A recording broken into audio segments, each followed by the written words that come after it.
Good evening and welcome to This Week in Turkey. 33 soldiers have died in Syria's Idlib in an escalating confrontation between Russian-backed Syrian forces on one side and Turkish forces and their Sunni rebel allies on the other. The casualties bring the number of Turkish soldiers killed in Idlib to 54 since the start of February.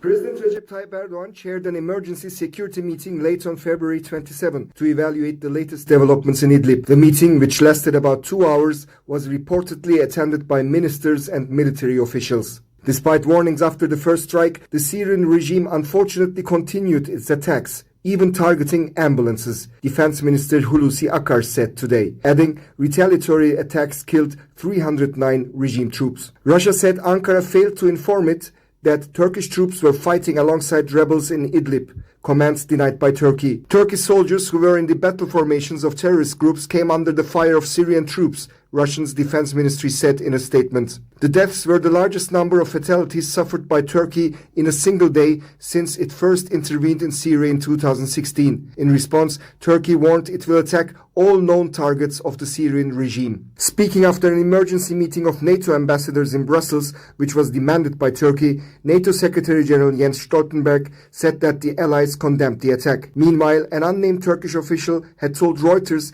that Ankara will no longer stop Syrian refugees from reaching Europe by land and sea. We have decided, effective immediately, not to stop Syrian refugees from reaching Europe by land or sea, the official said. All refugees, including Syrians, are now welcome to cross into the European Union. Further, the network data shared by the NetBlocks Internet Observatory, which monitors and reports internet access and blocks in real time, have confirmed that Turkey has blocked access to social media platforms following the airstrike in Idlib. Social platforms Twitter, Facebook and Instagram became unreachable at 11:30 p.m. Thursday via national provider Turk Telecom and subsequently other leading service providers. YouTube and WhatsApp servers were also partially restricted at the same time or shortly after. Government forces supported by Russia have been trying to retake Idlib from jihadist groups and Turkish-backed rebel factions based there. Erdogan demanded that Assad's forces pull back behind a line of Turkish observation posts by the end of February or Turkey would drive them back. Turkey set up 12 observation posts around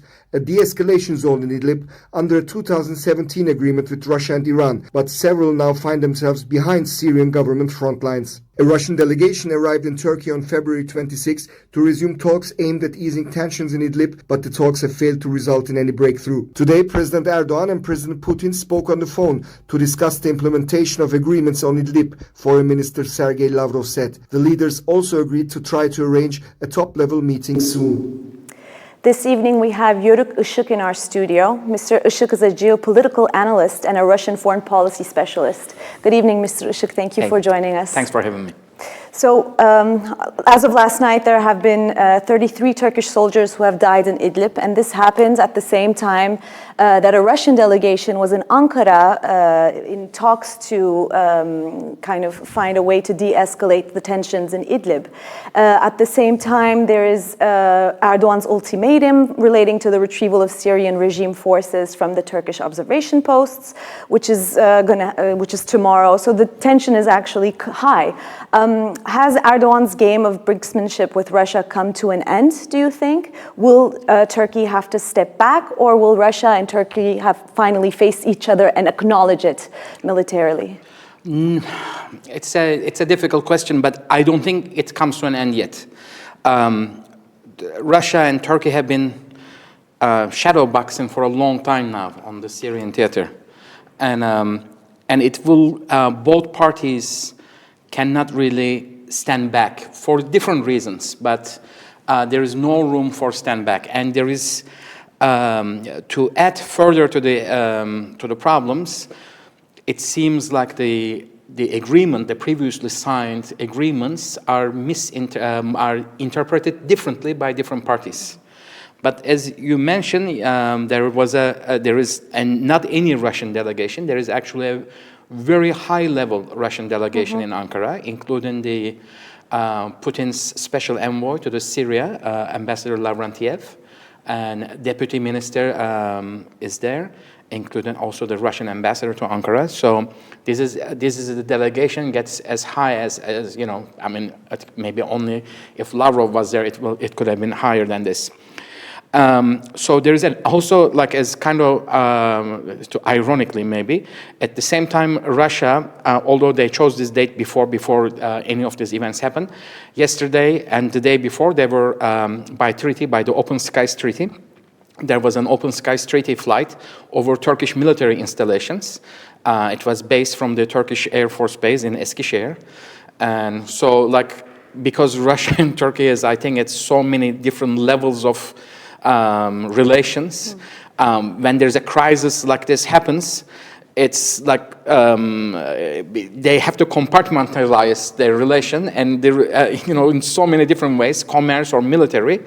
The relations somehow continue, but indeed, this crisis is perhaps the biggest crisis we have the Turkish-Russian relations faced. Also, it is possibly one of the biggest defeats, let's say, or the incidents Turkish army suffered in recent decades. And so what happened is big. As you gave the number as the Turkish soldiers died so far in the Syrian operation as 54, it shows us that what happened yesterday is pretty much only the half of the deaths. But I think maybe it's part of the human psyche. When the deaths happen like this all together, it is, I mean, like, it doesn't diminish the other's value, but we are maybe obsessed with numbers, and this happening like this, it was a big event. And I think across the board we can say Turkish nation was shocked. I think that is the feeling. There are different parts that are definitely beyond the government. They totally support the government's action in Syria, and there are parts heavily criticize government's actions, both in Syria and Libya. But I think the mutual feeling was shock, and that doesn't happen often in the recent times in Turkey. But about the brinksmanship, it's difficult. In Alice in Wonderland, there's a part that, like you run very fast to stay only so you can stay on the same place. It's like our situation is like this. There is endless amount of events happening across a great region that Turkey now, because of this government, the choices made by this government. And maybe I shouldn't even use the word government. In reality, because of the choices made by this president, and we are involved in events from the Levant all the way to Sahel. And there are problems. In some way, they're all interconnected to each other. But we have also problems with individual countries in the region. So the brinksmanship or the problems are not at end yet. And we don't see how we're going to climb out of this hole necessarily. At least I don't see it. Yeah, I mean, but Russia was very clear about its intentions in Syria from the very beginning. Agreed, yes. Yes, and do you think Turkey have a justifiable cause at this point? I mean, Mr. President Erdogan keeps repeating the fact that we cannot handle another wave of refugees in Turkey and so forth, but is there still a clear set of goals in our... Actually, I wouldn't use at this point anything related to our foreign policy about President Erdogan's policy. The word clear and Erdogan's foreign policy doesn't come in my mind together. If we really search, I think we made a list. Right or wrong, one of the policies was, I think on the top of the list will be the prevention of a Kurdish control area on Turkish borders. This, to a certain extent, was achieved, and it was achieved with Russia's help. I mean, ironically. So, especially in the eastern part of the Syria, that is definitely achieved. And here in the west, in the Idlib province, it is somehow close to achieve if these delegations talk, Russian delegation and Turkish government, come to an understanding, and what percentage of Idlib can stay temporarily under Russian control, under Turkish control, at least, might solve the problem temporarily, because also there will be population move again to the Afrin region, and this will fit to the Turkey's overall or Ankara's desire to prevent the creation of Kurdish state and the Turkish borders. But I think Ankara also panicked about the population movement in Idlib province. Actually, this is one of the I will say, a very legitimate concerns of the Turkish president and the Ankara. Because there has been a very big population movement because of the heavy Russian bombardment and heavy Syrian government involvement.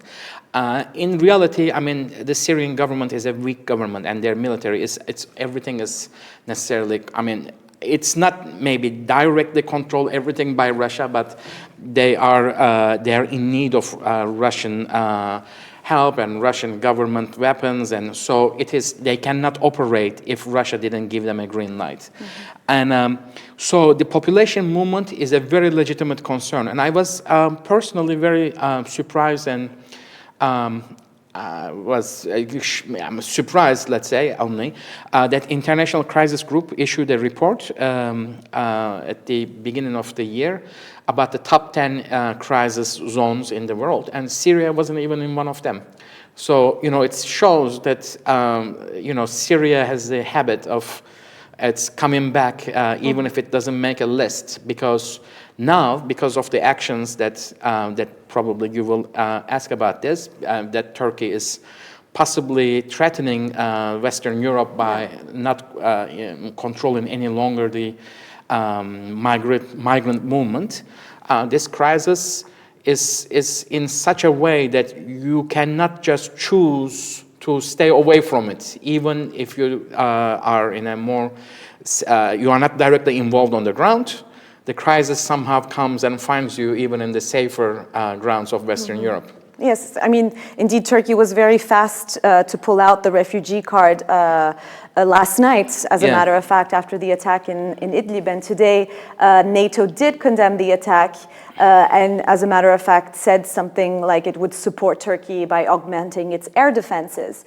Do you think that this refugee card that President Erdogan pulled very strategically whenever he wants something from the West is actually going to yield, you know, material results? It might. There is a chance of it. It's in this crisis. It's kind of like telling what's going to happen or predicting what's going to happen. It really opens the door to become a YouTube phenomenon, because Middle East has this habit of really surprising you, and all the predictions go a different way. I personally, I mean, if you ask me personally, as Yörük Işık, I'm disgusted from what's happening. I mean, the word comes to my mind is disgust. That people are just taking boats or they're taken by bus to the border zone so they can become a refugee in the no man's land. This is very bad. I mean, using people as part of the politics is very bad. But was it Bismarck who said, you know, if you can handle how to make the sausage, then don't eat it. As politics is kind of like that, right? I mean, so he's using he's a little bit cornered, and Russia take massive action, and it is true I think to Caesar's right to Caesar. I think one of the issues that President Erdogan, I find it correct that if they are not pushed, the Western European countries are usually choose not to do anything. I mean, they have great disagreements among themselves, and EU has tendency if they can only move if there is a if there's a common position, and finding common position is very difficult. I mean, we are talking about a union that even discussing if they should save people in the high waters of the Mediterranean, and Mediterranean became a giant graveyard. I mean, this is a fact, right? I mean, this is another awful situation. Like, yet these countries are discussing if they should save people in the water. I mean, this is the most common understanding. On the high waters, you save people. Even even in the age of pirates, you do this. I mean, like in 21st century, if this is discussed, it's still getting discussed. It's shown that there is something wrong. So it is true that we are kind of left alone with this migrant problem, and this government paid a price in the last local elections because of its handling of the migrant situation, or mishandling, or not handling it at all. And it's just we received enough people to change the balance of the population in this country. And I'm absolutely not saying the migrants are the problem. You know, migrants and refugees are here because of the awful events that other countries, including Turkey, but maybe mostly Russia, or literally the evil regime of the President Assad. I mean, this country is famous for its muabarat. I mean, this is a solid Baas dictatorship, and it tortures its people. So at the end, that we became the host of it, but there's so many events happening in the last 9 years. Turkish government from 2012, 2013 also was perhaps overly eager about getting involved in this crisis. That was the mood of the time with the Arab Spring, etc. And I think it's back then the foreign minister Davutoğlu, now he established his own party, and he still find it kind of shamelessly still advocating our involvement in Syria, got over-involved in this other country. And now, we find ourselves in a difficult situation that our soldiers are killed there, yet, and we go to NATO, as you mentioned, but we invoke the Article 4 for consultations with NATO. But the real article that what we can get help from NATO is Article 5, and that Article 5 can be only called if we are under attack. But our soldiers came under fire in a different country, and we are not there under any obligation of under any UN obligation or because of our obligations under some treaty. No, we went there on our own, or we went there because we made a private deal, a bilateral deal with Russia, and that comes back to the very first question you mentioned. In that time, maybe President Erdogan agreed to that deal in Sochi, but Russians, as very clearly now, we heard it many, many times in the last 48 hours, both from the Kremlin spokesperson Peskov and Foreign Minister Lavrov, and from the Foreign Minister spokeswoman Zakharova. They all highlighted again that we are there in our observation posts, and we should only stay in our observation posts, and we are there because of our agreement with Russia, and they are accusing us not fulfilling the deal that we signed. And so that brings us to the situation that what kind of way out we can find from here, because they are literally saying, they really literally said this, we have no problem with you. It's just you failed to achieve what you promised us. Now please move aside. We're going to achieve what we both already agreed that we have to achieve. So, it's like at this point, our soldiers are wandering around there with the group there, with the Hayat Tahrir al-Sham. Russians are not buying this. I mean, they see these people as terrorists, and our argument that some of these groups are nicer people than the other, it's not acceptable to the Russian ears. The Americans several years ago tried this situation, and they failed also. Russians actually, even when they come first in 2015, the first people they start killing were the nicer people. I mean, I'm talking in this nicer, but they killed the milder opposition, more genuine opposition before than the more radical, more Al Qaeda or more ISIS types, and this fits to their operations back home also in Chechnya. Russians always first assassinate or kill the more reasonable people, because then your military operations are more justified, because if the good people survive, then their military operations will be more questioned from the outside world. But so I think what can happen if Putin decides to give more extra time and not burn all the relation with Turkey yet. And of course, they have major investments in Turkey also, that from Turkstream being one, and Akkuyu nuclear power plant, which this government or this president signed an extremely favorable agreement with Russia. And Russia is going to make lots of money from that agreement. And also Russians will going to gain access to a civilian port in Akkuyu, operated by the Russian company in Mediterranean, not so far from their Tartus base. So, they will not want to repeat of this incident logically. And the team there that runs the Turkish foreign policy, there are lots of Turkophone people there. Peskov speaks excellent Turkish. They know Turkey. So at this point, it's a little bit up to President Erdogan also to little bit give in to the Russians. If it becomes, Erdogan has someone who has capacity to really personalize issues. If he further personalizes this issue and decides to stand by the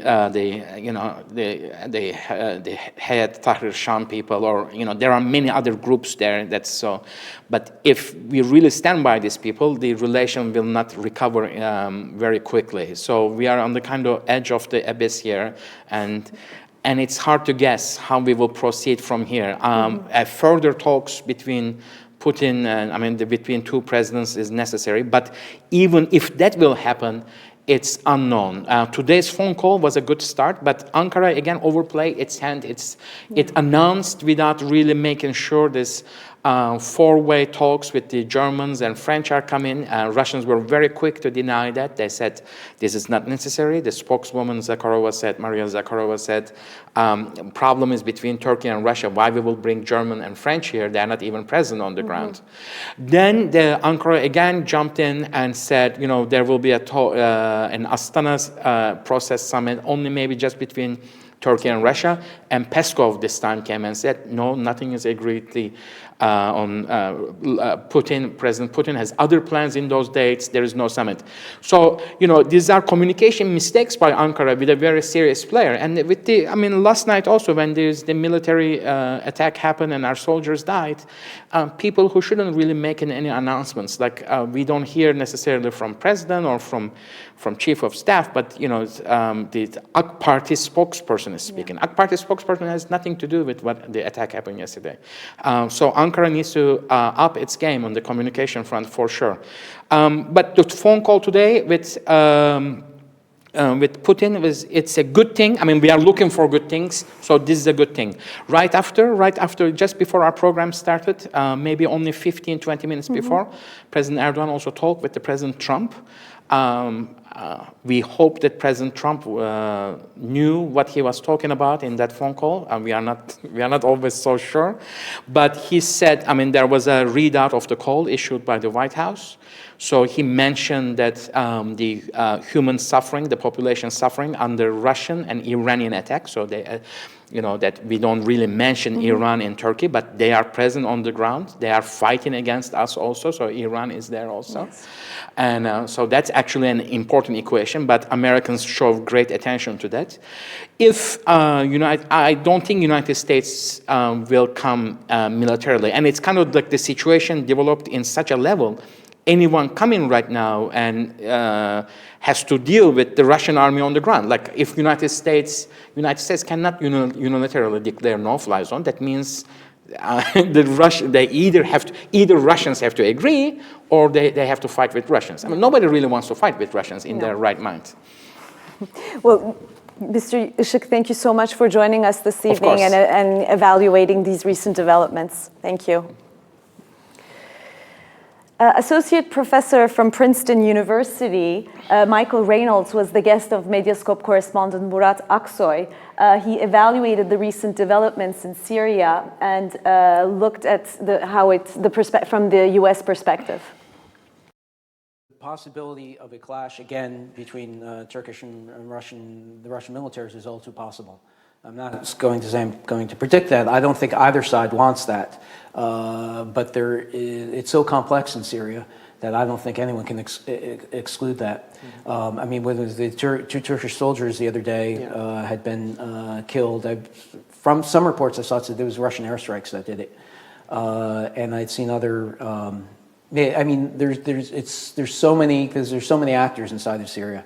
There is the Russian military. There's the Syrian, the forces of the Syrian government. Attached to those are various militias, some backed by Iran. Then you have a whole plethora of groups backed by Turkey, ranging from very unsavory jihadist groups to others.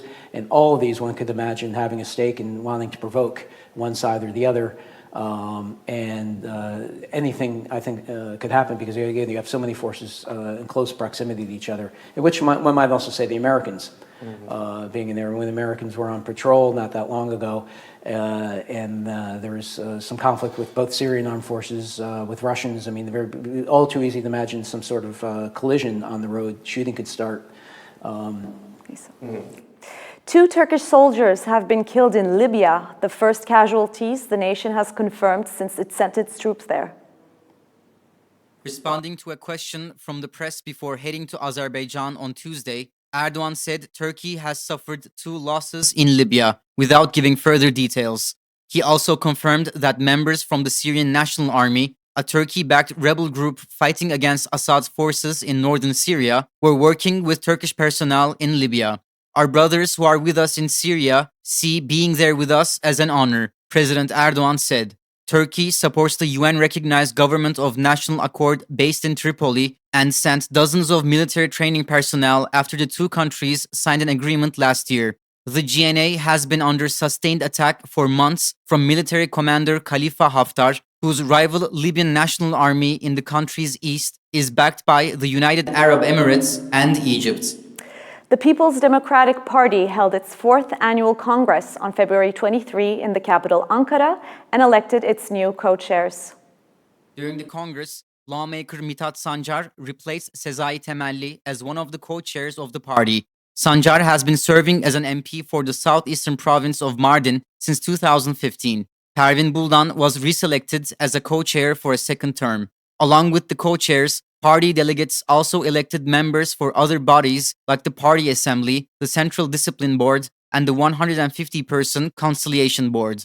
This country is ours. We will govern it. And grand politics, grand hope, grand change were the slogans of the Congress. Freedom and peace were written on the walls of the hall in different languages. Figen Yüksekdağ and Selahattin Demirtaş, the former co-chairs of the HDP, who have been in jail since November 4, 2016, sent messages to the HDP Congress. Hundreds of people attended the Congress, with guests from 28 countries. More than 30 representatives of political parties, European Parliament and European Council officials, and women's groups from the Middle East were also present. Officials from Future Party, the party founded by former Prime Minister Ahmet Davutoğlu, attended the Congress, while former Deputy Prime Minister Ali Babacan, who will found a new party soon, sent a message. 9 people were killed and 50 others injured after a 5.9 magnitude earthquake struck the Turkey-Iran border region on February 23. According to Turkey's Disaster and Emergency Management Authority, the earthquake struck the Iranian city of Koy. Interior Minister Süleyman Soylu said 3 children and 4 adults were killed in the Başkule district of the eastern province of Van. He later said 2 additional people had died, adding that some 1,066 buildings collapsed. Iran's official IRNA news agency said the earthquake affected 43 villages in the mountainous Kotor region. It reported 75 people were injured. That's all from This Week in Turkey. See you next Friday at 9 p.m. Good night.